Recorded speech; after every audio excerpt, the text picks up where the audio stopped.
اعوذ باللہ السمیع العلیم من الشیطان الرجیم بسم اللہ الرحمن الرحیم۔ ایگریمنٹ ٹو سیل کی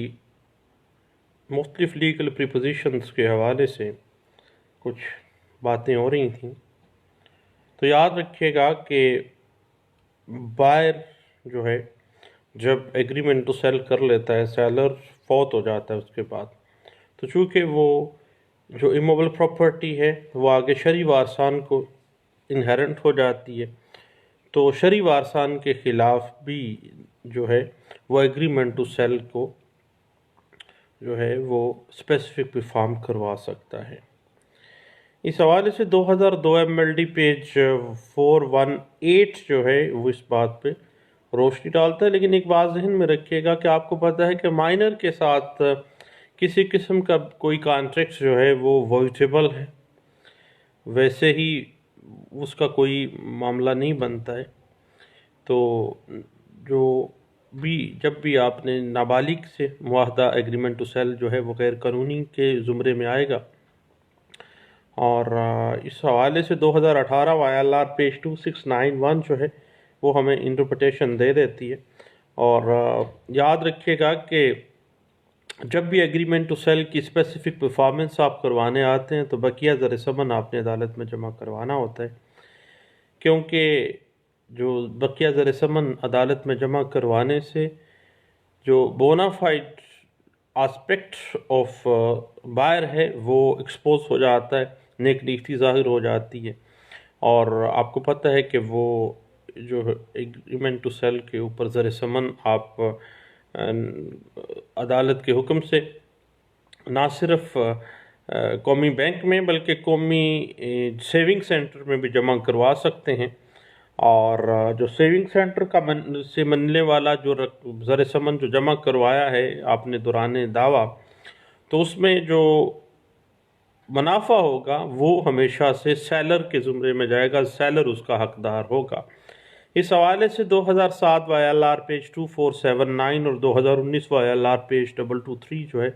وہ ہمیں انٹرپریٹیشن دے دیتا ہے۔ اسی حوالے سے 2019 YLR پیج 223 جو ہے وہ بھی لیٹسٹ ججمنٹس ہیں جو کل رات کو ہی میرے نظر سے گزری ہیں۔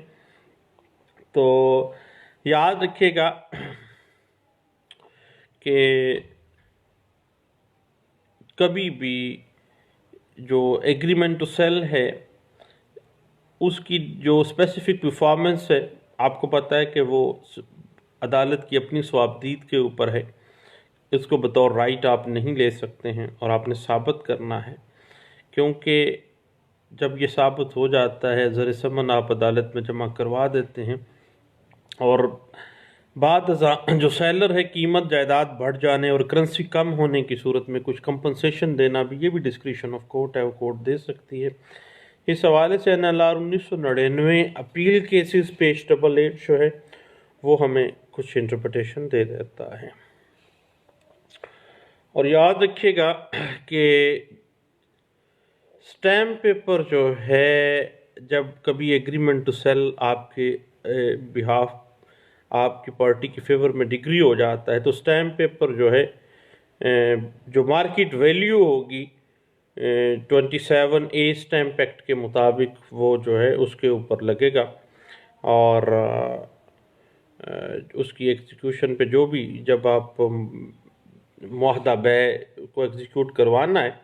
تو اس پہ بازاری قیمت کے مطابق لگے گا جو بھی اس وقت ہے۔ جس طرح سے ایک نابالغ شخص کے ساتھ اگر آپ ایگریمنٹ ٹو سیل کرتے ہیں تو وہ غیر قانونی کے زمرے میں آ جاتا ہے، لیکن یاد رکھیے گا کہ کسی پردہ نشین لیڈی اور ضعیف العمر کسی شخص کے ساتھ یا کسی عورت کے ساتھ معاہدہ کے لیے